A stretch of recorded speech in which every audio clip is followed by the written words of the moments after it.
मौलाना साहब पे बातचीत शुरू करने से पहले एक बात मैं जरूर कहना चाहूंगा कि अगर कोई ये सोच के बैठा हो कि मौलाना साहब सिर्फ मुसलमानों के नेता थे, तो वो मौलाना साहब के साथ भी अन्याय कर रहा है, इस कौम के साथ भी अन्याय कर रहा है, इस मुल्क के साथ भी अन्याय कर रहा है, और सबसे बड़ा कांग्रेस पार्टी की उस सेकुलर परंपरा के साथ अन्याय कर रहा है जिस परंपरा में मौलाना साहब भी आते थे, गांधी भी आते थे, नेहरू भी आते थे और तमाम सारे लोग आते थे।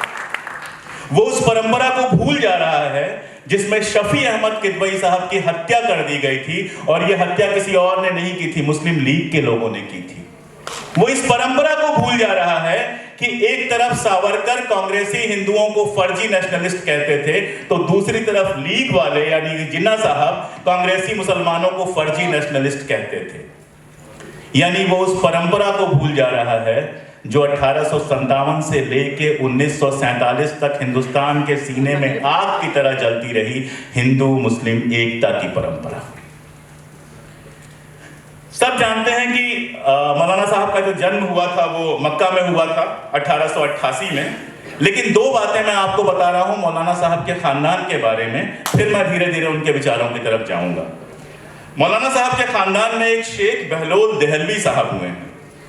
शेख बहलोल देहलवी साहब अकबर के जमाने के थे, और जब कुछ मौलानाओं ने मिलकर अकबर को मुज़त हिंद बनाने की बात की, यानी धार्मिक मामलों में फैसला देने लायक बनाने की बात की, तो शेख बहलोल देहलवी ने कहा कि वो बादशाह हैं लेकिन मुज़त हिंद नहीं बन सकते।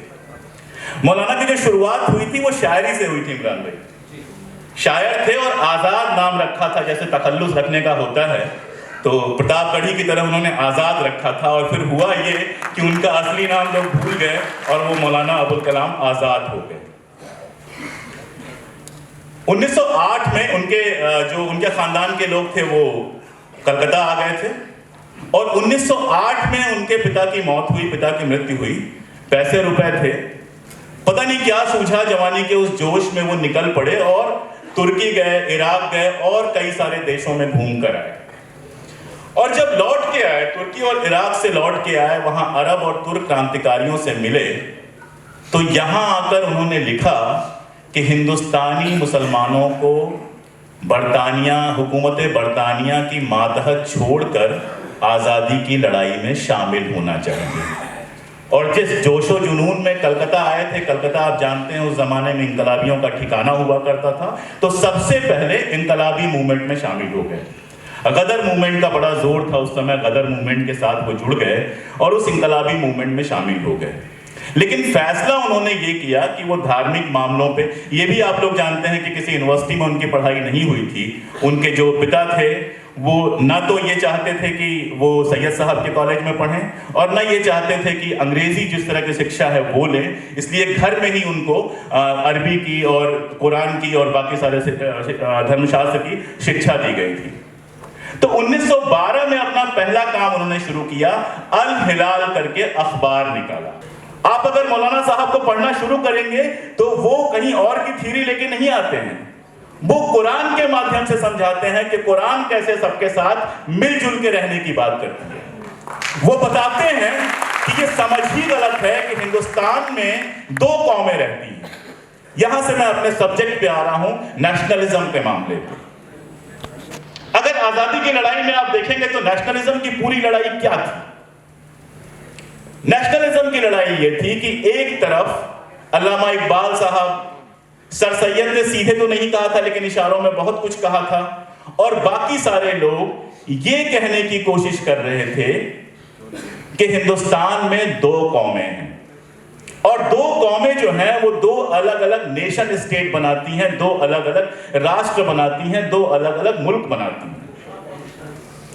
अगर आप अल्लामा इकबाल साहब का लॉजिक पढ़ेंगे तो वो कहते हैं कि इस्लाम जो है वो किसी और दीन के साथ, किसी और धर्म के साथ रह ही नहीं सकता।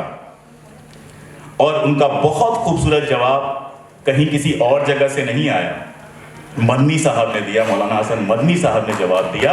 और मौलाना हसन मदनी साहब ने कुरान के सफ़े पलट डाले और यह साबित कर दिया कि यह बिल्कुल गलत बात है और यह सिर्फ एक पॉलिटिकल तमाशा है कि मुसलमान हिंदुओं के साथ नहीं रह सकता। आप देखिए इसके ठीक बगल में क्या हो रहा था। ठीक बगल में हमारे विनायक दामोदर सावरकर 5 बार माफी मांगकर जेल से निकलने के बाद, जहां जेल में जाने से पहले वो 1857 में कसीदे पढ़ रहे थे बहादुर शाह जफर के, जहां जेल में जाने से पहले वो जब किस्से सुना रहे थे आपको अवध के, तो वहां के मौलानाओं के संघर्ष के बारे में, अजीमुल्लाह साहब के संघर्ष के बारे में पूरी इज्जत के साथ बात कर रहे थे। वो जेल से निकल के आने के बाद, और यहां इस हाल में जितना मेरा रिसर्च है, मैं ये दावा करता हूं कि जैसे भाई परमानंद आर्य समाज वाले, उनके सामने ये शर्त रखी गई थी कि आप कांग्रेस में और गदर पार्टी में शामिल नहीं होंगे, ऐसी ही कोई शर्त रखी गई थी। And he was working as a British agent. और जेल से बाहर आने के बाद उन्होंने क्या किया, 1924 में हिंदुत्व लिखा। और हिंदुत्व पूरी किताब क्या कहती है, एक लाइन में कहती है कि हिंदू और मुसलमान 2 कौमें हैं। गोयल साहब गुजरात से आते हैं। अहमदाबाद में जो 1937 में पहली हिंदू महासभा की मीटिंग हुई, जिसमें वो प्रेसिडेंट थे, उसमें उन्होंने कहा कि हिंदू और मुसलमान 2 अलग अलग कौमें हैं। यानी एक तरफ कांग्रेस की विरासत थी जो नेशनलिज्म को, अगर आप डिस्कवरी ऑफ इंडिया पढ़ेंगे तो नेहरू की उस खूबसूरत भाषा के अलावा उसमें क्या है, सावरकर बाकियों के बारे में कुछ नहीं कहते हैं। मुस्लिम लीग, अगर आप उनके अध्यक्षीय भाषण पढ़ेंगे तो मुस्लिम लीग के बारे में 2-4 गालियां देके निकल जाते हैं, लेकिन हर प्रेसिडेंशियल एड्रेस में 5-5 पेज 6-6 पेज सिर्फ कांग्रेस के बारे में लिखा है। और सिर्फ कांग्रेस के नहीं, कांग्रेस से जब फॉरवर्ड ब्लॉक बन गई, सुभाष चंद्र बोस ने, आज संघी बहुत शोर करते हैं कि सावरकर और सुभाष चंद्र बोस की दोस्ती और वगैरह वगैरह। अगर आप आरएसएस की वेबसाइट पे या फिर बीजेपी की वेबसाइट पे या फिर सावरकर की अपनी जो ऑफिशियल वेबसाइट है उस पे जाके सावरकर के भाषणों का वो कलेक्शन डाउनलोड कर लें, तो आप देखेंगे कि फॉरवर्ड ब्लॉक बनने के बाद, पहले वो अकेले कांग्रेस को गाली देते थे, फॉरवर्ड ब्लॉक बनने के बाद कांग्रेस और फॉरवर्ड ब्लॉक दोनों को गालियां देना शुरू करते हैं। ऐसे माहौल में 1923 में पहली बार मौलाना आजाद को कांग्रेस का नेशनल प्रेसिडेंट बनाया गया। जैसा कि शक्ति भाई ने बताया, उस समय उनकी उम्र सिर्फ 35 साल थी। और कांग्रेस में कैसे कैसे स्टारवार्ड्स थे, मोतीलाल नेहरू, मदन मोहन मालवीय, पटेल, ऐसे ऐसे स्टारवार्ड्स के बीच में उनको तब प्रेसिडेंट बनाया गया जब कांग्रेस टूटने के खतरे में थी, जब हालत यह थी कि परिवर्तनवादियों और परिवर्तन विरोधियों के बीच में इतना बड़ा गैप आ चुका था कि लोगों को लगता था कि शायद कांग्रेस टूट जाएगी। उस समय उन्होंने रामगढ़ अधिवेशन में एक भाषण दिया। रामगढ़ में अधिवेशन हुआ 1923 में, और उसमें मौलाना आजाद ने भाषण दिया। वो भाषण कहीं मिले तो जरूर पढ़िए। अगर आप चाहें तो मैं उसका एक छोटा सा हिस्सा कोशिश करता हूं पढ़ देने का, अगर मुझे मिल जाता है वो।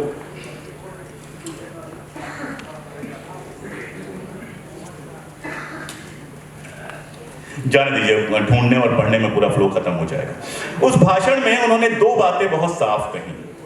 पहली बात, उन्होंने उसी नेशनलिज्म की दोहराई जिसकी वो लगातार कर रहे थे, और दूसरी बात जो उन्होंने कहा वो कहा कि अगर आज देश को कोई आजादी दिला सकता है, और अगर आज कोई ऐसी पार्टी है जो दोनों कौमों को साथ लेकर चल सकती है, तो वो सिर्फ कांग्रेस है। अगर छोटी मोटी चीजों के चलते हम कांग्रेस को तोड़ देंगे तो देश की आजादी का मूवमेंट ही खतरे में नहीं पड़ेगा, बल्कि हिंदुओं और मुसलमानों का अस्तित्व भी खतरे में पड़ जाएगा। 18 जनवरी 1920 को उनकी मुलाकात हुई थी हकीम अजमल खान के घर पर गांधी से।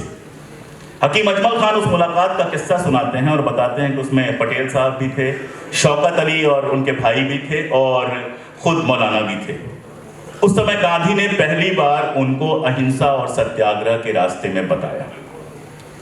और हकीम साहब कहते हैं कि जहां बाकी लोग अभी सोच ही रहे थे, कई दिनों बाद बाकी लोगों ने फैसला लिया। मैं ये कहानी ये बताने के लिए सुना रहा हूं कि एक तरफ गांधी थे जो हिंदू परंपरा से आते थे, इतनी हिंदू परंपरा से आते थे कि उन दोनों अलग अलग परंपराओं के लोग अपने रास्ते पर चलते हुए कहां पहुंचते हैं, यहां पहुंचते हैं कि हिंदुस्तान की आजादी और हिंदुस्तान की भलाई अहिंसा और सत्याग्रह के रास्ते से आजादी हासिल करने में है। ये उस नेशनलिज्म का स्रोत था जिस नेशनलिज्म की मैं लगातार बातें कर रहा हूं। अल हिलाल पर जब प्रतिबंध लगा दिया गया, अगले ही 2 महीने बाद उन्होंने नया अखबार निकाला और अंग्रेजों को समझ में आ गया कि इस तरह से इनको नहीं रोका जा सकता, तो उनको कलकत्ता से दरबदर कर दिया गया, शहर बदर कर दिया गया और ले जाकर रांची में उनको नजरबंद कर दिया गया। लेकिन सब लोग नजरबंदी और गिरफ्तारी में माफी नहीं मांगते हैं। कुछ सच के वीर होते हैं जो गिरफ्तारी और नजरबंदी में भी अपना काम जारी रखते हैं। दिल्ली में, यही दिल्ली में जामा मस्जिद में बुलाया गया स्वामी श्रद्धानंद को भाषण देने के लिए। ये पहला मौका था जामा मस्जिद की तामीर से लेके अब तक जब कोई हिंदू नेता अंदर गया था और भाषण देकर आया था। और जब पुलिस गिरफ्तार करने आई तो श्रद्धानंद के चारों तरफ मुसलमानों ने घेरा बना लिया था और गिरफ्तार नहीं कर पाई थी। अंग्रेजों को दर्द तो होना ही था, और जब ये दर्द हुआ तो कुछ मौलानाओं को पकड़ा गया। देखिए, ये टीवी पे जो हमारे मौलाना आते हैं गालियां खाने के लिए, ये हमेशा से रहे हैं। तो ऐसे कुछ मौलानाओं को पकड़ा और पकड़ के कुछ अखबारों में लिखवाया और कुछ बयानात जारी करवाए कि ये कुरान के खिलाफ है, ये इस्लाम के खिलाफ है कि जामा मस्जिद के अंदर बुलाकर भाषण करवाया गया एक हिंदू नेता का। रांची में बंद थे, उनको ये खबर पहुंची और रात भर में एक किताब लिख डाली। और जब मौलाना साहब की किताबें हमारे जैसों को तो समझ में नहीं आती, क्योंकि कुरान कभी पढ़ा नहीं है तो बहुत सारी चीजें समझ में नहीं आती हैं, इतनी अरबी उसमें होती है। लेकिन अगर आप लोग पढ़ सकते हैं तो पढ़िए। वो पूरी किताब जो है वो कुरान के उद्धरणों से भरी हुई है और वो सारा कुछ कह के वो चुनौती देते हैं कि अब कोई मौलाना आए और साबित करे कि ये गलत था। और इतना ही नहीं करते हैं, जब वहां पर अंजुमन इस्लामिया बनाते हैं तो उस अंजुमन इस्लामिया में बाकायदा हिंदुओं को दावत देते हैं। और इतना ही नहीं करते हैं, उस नजरबंदी में भी जामा मस्जिद से हर शुक्रवार को तकरीर करना शुरू करते हैं जुमे की नमाज के साथ। और जुमे की नमाज की वो जो तकरीरें थी, आप लोग सोचिए रोंगटे खड़े हो जाएंगे। जितने मुसलमान सुनने आते थे उतने ही हिंदू भी सुनने आते थे।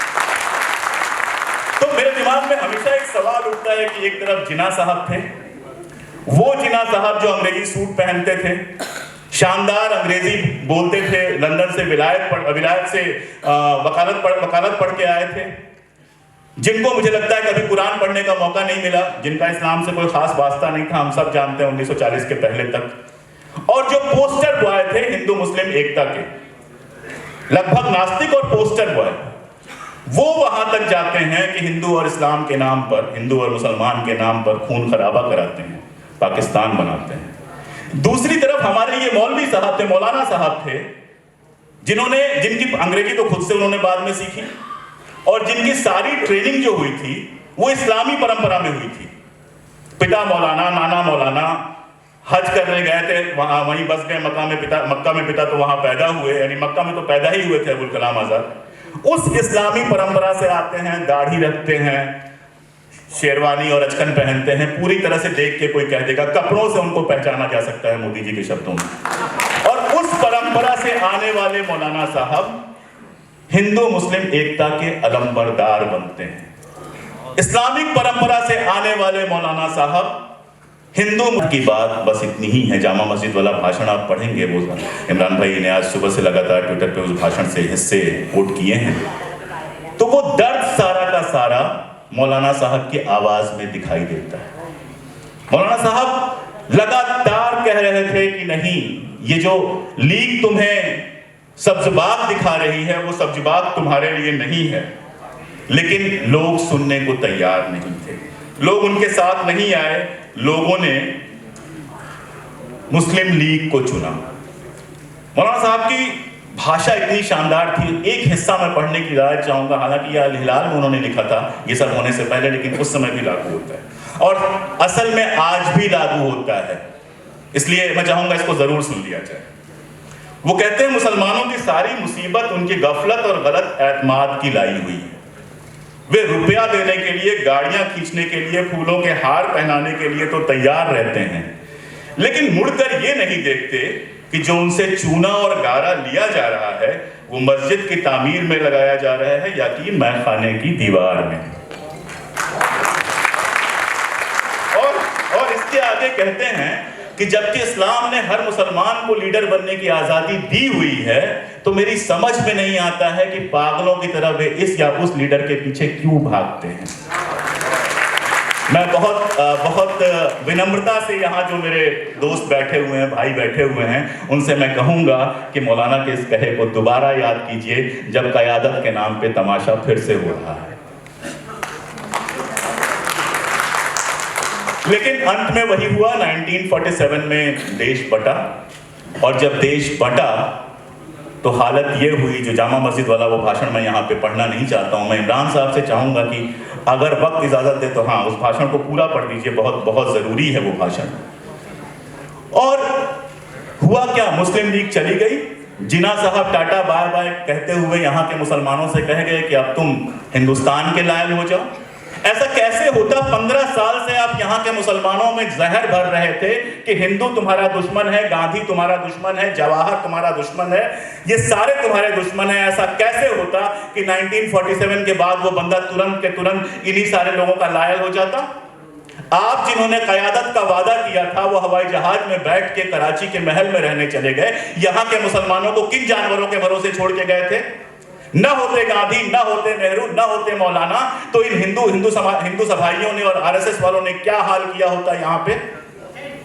अगर उस क़यादत पे मौलाना आजाद सवाल उठाते हैं तो क्या गलत उठाते हैं?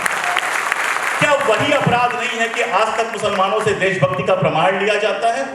जिन मुसलमानों के बीच मौलाना साहब हुए, जिन मुसलमानों के बीच मदनी साहब हुए, सैफुद्दीन किचलू साहब हुए, शेख अब्दुल्ला हुए, उन मुसलमानों से आज हम सवाल करते हैं। और कौन सवाल करते हैं? वो जो जेल में 5 बार माफिया मांगने के बाद रिहा होकर आए थे।